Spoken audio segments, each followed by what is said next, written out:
তো আসসালামু আলাইকুম, আমি রেদওয়ান আহমেদ। HSC 27 batch. তোমরা হচ্ছে এসএসসি পরীক্ষা দিয়েছো এবং এসএসসি পরীক্ষা দেওয়ার পরে তোমাদের রেজাল্টও পাবলিশড হয়ে গিয়েছে। তোমাদের নেক্সট একটা ইম্পর্টেন্ট ধাপ, সেটা হচ্ছে তোমাদের কলেজ অ্যাডমিশন। এবং তোমরা হচ্ছে তোমাদের এসএসসি ধাপ থেকে পার করে এইচএসসি ধাপে যাচ্ছ এবং এই ধাপটা খুবই শর্ট এবং এই শর্ট ধাপের পর তোমরা যাবে হচ্ছে ভার্সিটিতে। তোমাদের এইচএসসি যে এই ফেজটা আছে এটাকে মেইনলি বলা হয় ইন্টারমিডিয়েট ফেজ এবং এইটাকে বলা হয় হচ্ছে আগে বলা হতো ইন্টার। তো এটাকে ইন্টারমিডিয়েট বলা হয় এই কারণেই, কারণ এই সময়টা হচ্ছে অন্তর্বর্তীকালীন, মানে এই সময়টা হচ্ছে চেঞ্জের যে সময়টা সেইটা। বিকজ আগে স্কুল একটা ছোট এই টাইম থেকে তুমি দেখবা যখন ভার্সিটিতে পৌঁছাবা তারপর তোমার একটা চেঞ্জড ভার্সনে তুমি পৌঁছে গিয়েছো, মাঝখানে সেই সময়টাই থাকবে হচ্ছে তোমার এইচএসসি। তো এই সময়টাতে হচ্ছে তোমার এইচএসসি পরীক্ষা, অনেক কিছু অ্যাডমিশন, অনেক গুরুত্বপূর্ণ জিনিসপত্র, তোমার সময় কম, কাজ বেশি, বয়সটাও তেমন। সো এই সময়টা হচ্ছে অনেকটা ক্রুশিয়াল। সো এই সময়ের ব্যাপারে কলেজ চয়েসের ব্যাপারেও তোমাকে অনেকটা সিনসিয়ার থাকাটা বেটার। তো তোমাদের অলরেডি রেজাল্ট পাবলিশ হয়ে গিয়েছে এবং তোমরা হচ্ছে অনেকে তথাকথিত গোল্ডেন এ প্লাস পেয়েছো, অনেকে শুধু এ প্লাস পেয়েছো যেটাকে বলছো কয়েক সাবজেক্টে এ প্লাস মিস, আবার অনেকে হচ্ছে তোমরা এ প্লাস পাওনি বা আরো অনেক ধরনের রেজাল্ট তোমরা করেছো। তো তোমাদের হচ্ছে কলেজে অ্যাডমিশনের মেইন যে ওয়েটা আছে সেটা হচ্ছে কলেজ চয়েস দিবা এবং সেই কলেজ চয়েস থেকে তোমাকে সিলেক্ট করে তুমি হচ্ছে একটা কলেজ পাবা। সেটা হবে তোমার মেইনলি মার্কের উপর ভিত্তি করে, নট গোল্ডেন, সেটা হবে তোমার মার্কের উপর ভিত্তি করে।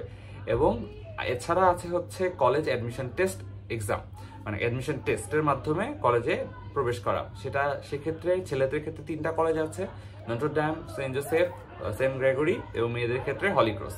তো এই প্রসেসগুলো তোমরা হয়তো জানো যে কিভাবে কি করতে হয়, এগুলো নিয়ে খুব ডিটেলস বলবো না, বাট তোমরা যদি ম্যাসিভ নাম্বার না জেনে থাকো কমেন্ট করবা, আমি এগুলো নিয়েও ডিটেলসে কথা বলার চেষ্টা করব।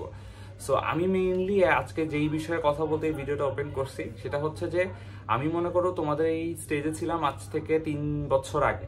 3 বছর আগে আমাকেও কলেজ চয়েস করতে হয়েছে 2022 সালের শুরুর দিকে, এবং তখন আমার আসলে বিভিন্ন ফ্যাক্টর দেখে কলেজ চুজ করতে হয়েছে। বাট এই কলেজ লাইফটা শেষ করার পর আমার কাছে কিছু জিনিস মনে হয়েছে যে কলেজ চুজের আগে এই কয়েকটা জিনিস মাথায় রাখা উচিত, এবং সেইগুলো নিয়ে আমি তোমাদের সাথে কথা বলবো। যে কথাটা সেটা হচ্ছে যে তোমার বাসা থেকে কলেজের ডিস্টেন্সটা এমন হওয়া উচিত যেন যাইতে 1 ঘন্টা এবং আসতে 1 ঘন্টা, টোটাল 2 ঘন্টার বেশি যেন তোমার কোনোভাবেই না লাগে। কলেজ দূর হওয়া তো কখনোই প্রিফারেবল না, 1 ঘন্টাটাও যথেষ্ট দূর। বাট আমার যেটা সাজেশন সেটা হচ্ছে যে তোমার যদি বাসার আশেপাশে কলেজ হয়, মানে খুবই আশেপাশে এরিয়ার মধ্যে হয়, তাহলে তো খুবই বেটার। বাট অনেক সময় দেখা যায় যে এরিয়ার মধ্যে কলেজ থাকে না, সেক্ষেত্রে আমার সাজেশন হচ্ছে হাইস গেলে 1 ঘন্টা, তার বেশি না, তার মধ্যে 1 ঘন্টার মধ্যে যেই কলেজ আছে সেটাতেই পড়ো ভাইয়া। এত দূর থেকে জার্নি করে কলেজ করার কারেন্ট থাকবে না এবং সেটা খুব একটা প্রেফারেবল না। দেখো কলেজে আমাদের কিন্তু সব পড়ায় দেয় না, সেটা যেই কলেজে হোক না কেন, আমাদের হয়তো কিছু চেষ্টা করে বাট সবগুলাই হয় না। এখন তাই বলে তোমাকে শুধু কলেজ ডিপেন্ডেবলও হয় না, তোমাকে বাইরে কিছু পড়তে হয়, বাইরে কিছু জায়গায় যাইতে হয়, তোমার নিজের পড়ার জন্য সময় প্রয়োজন হয়, তোমার নিজের কলেজের পড়ালেখাও করার জন্য তোমার সময় প্রয়োজন হয়, সেগুলোর জন্য তোমার সময় দরকার। এই সময়টা তুমি পাবা কোথা থেকে? বাসায় থেকে। সো তুমি যদি এখন কলেজ যাতায়াতে এই যে 1 ঘন্টা 1.5 ঘন্টা 1.5 ঘন্টা 2 ঘন্টা এরকম সময় ওয়েস্ট করে ফেলো, তাহলে তুমি বাসায় এসে প্রথমত যে জিনিসটা প্রচুর লেভেলে টায়ার্ড, এসে যে পড়তে পারবা তা না। সো বাসায় আসার পরে তুমি প্রচুর পরিমাণে টায়ার্ড হয়ে যাবা এবং টায়ার্ড হয়ে যাওয়ার পরে তোমার সমস্যা হবে, তারপরে পড়ার সময়টা তোমার কমে যাবে। সো এখানে আউটপুটটা আলটিমেটলি জিরোই দাঁড়াচ্ছে। তারপরে যে পয়েন্টটা সেটা হচ্ছে চেষ্টা করবা যে একটা ভালো কলেজ। এখন ভালো কলেজ কোনটা ভাইয়া? ভালো কলেজ কি হবে? আমার এখন এই কথার উত্তরে আমি দিই ভাইয়া, দেখো ভালো কলেজ বলতে আমি খুব একটা তেমন কিছু বলি না, বাট আমার মতে যেই যখন কলেজে ভালো স্টুডেন্টগুলো ঢোকে, হ্যাঁ এটা ফ্যাক্ট। ভালো কলেজ, এই কলেজ তোমাকে পড়ায় তোমাকে এ প্লাস পাওয়াই দিবে, অথবা এই কলেজ তোমাকে পড়ায় তোমাকে ভালো ভার্সিটিতে নিয়ে যাবে, এমন ব্যাপার না। বাট ভালো স্টুডেন্ট আলা কলেজ একটা ভালো এনভায়রনমেন্ট দেয়, সেই এনভায়রনমেন্টে থাকলে তোমার পড়ার জন্য আগ্রহ বাড়বে। সেই সাপোজ তুমি একটা কলেজে পড়তেছো, সেখানে সবাই পড়া নিয়ে ইন্টারেস্টেড, ভার্সিটি অ্যাডমিশন নিয়ে ইন্টারেস্টেড, একটা ম্যাথ সলভ নিয়ে ইন্টারেস্টেড, স্যারদেরকে ডাউট ক্লিয়ার নিয়ে ইন্টারেস্টেড, সেই কলেজে তোমার নিজেরও পড়ার ইচ্ছাটা বাড়বে। বাট তুমি যখন একটা কলেজ আসে যে কলেজ শেষে আড্ডা দিতে যাচ্ছে, আবার শুক্র শনিতে যাচ্ছে ঘুরতে, একবারে মানে কোনো পড়ালেখার মধ্যে নেই, পড়ালেখা ছাড়া সবাই আছে, তোমার অনেক পড়ুয়া হলেও তোমার পড়ার ইন্টারেস্ট সেই এনভায়রনমেন্টটা তোমাকে কমাই দিবে।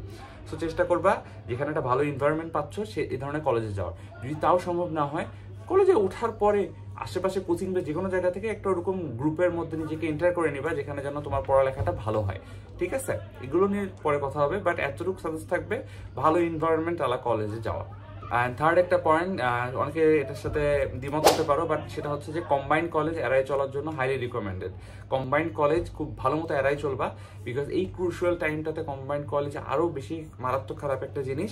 সো কম্বাইন্ড কলেজ যত সম্ভব এড়াই চলবা, এবং চেষ্টা করবা এমন যদি হয় যে ডে শিফটের ক্লাস হচ্ছে, মর্নিং শিফটের ক্লাস, এগুলোতে যাও।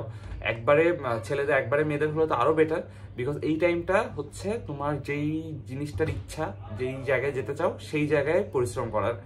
বাট কম্বাইন্ড কলেজ হলে এখানকার এনভায়রনমেন্টে একটু ডিফারেন্টভাবে গ্রো হয়। সো আমার ক্ষেত্রে বা আমি যতটুকু দেখছি, যতটুকু পরিসংখ্যান বলতে পারবো, এটা খুব একটা ভালো ফল বয়ে আনে না। পরে একটা কথা বলবো, সেটা হচ্ছে যারা সেলফ স্টাডি করতে ইন্টারেস্টেড, সেলফ স্টাডি করতে পছন্দ করো, একা একা নিজের সময় পড়তে পছন্দ করো, সাপোজ তোমার নেক্সট 1 মাস বন্ধ, এই সময়টাতে তুমি নিজেই পড়ে তোমার সিলেবাস অনেকটা কভার করতে পারো, তাদের জন্য বলবো কড়াকড়ি কলেজগুলো যেগুলো আছে, যেমন ক্যান্টনমেন্ট বিভিন্ন কলেজ থাকে না, অ্যাটেন্ডেন্সে মারাত্মক প্রেশার দেয়। হ্যাঁ, সব কলেজেই প্রেশার দেয়, বাট যারা অ্যাটেন্ডেন্সে মারাত্মক প্রেশার দেয় সেই ধরনের কলেজগুলো এড়াই চলতে পারো। কারণ তুমি যেহেতু নিজে পড়তে পারো, তোমার পড়ার স্পেস আছে, স্পেস দরকার।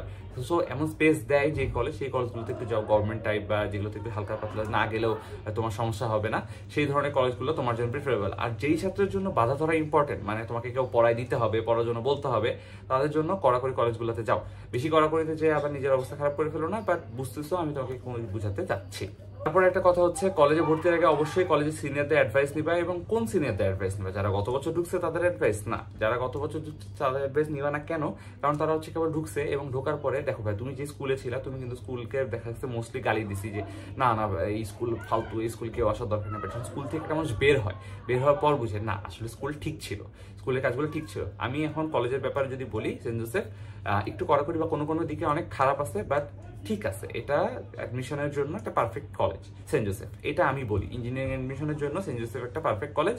এখানকার এনভায়রনমেন্টটাও ভালো, এখানে স্টুডেন্ট যারা আছে তারাও ছিল ভালো। সো এই হচ্ছে ব্যাপার। সো যারা এইচএসসি দিয়েছে, কলেজ থেকে বের হয়েছে, তাদের থেকে তুমি মেইনলি অ্যাডভাইস নিলে তোমার জন্য বেটার হয়। তো আজকের ভিডিও এতটুকুই। আর কলেজ লাইফ নিয়ে তোমরা যখন কলেজে উঠবা, তারপরেও তোমাদের এই পুরো 27 সিরিজের সাথে আমি হচ্ছে লেগে থাকার চেষ্টা করবো, তোমাদেরকে অ্যাডভাইস করার চেষ্টা করবো। সো আজকের ভিডিও এতটুকুই, দেখা হবে নেক্সট কোনো ভিডিওতে। আসসালামু আলাইকুম।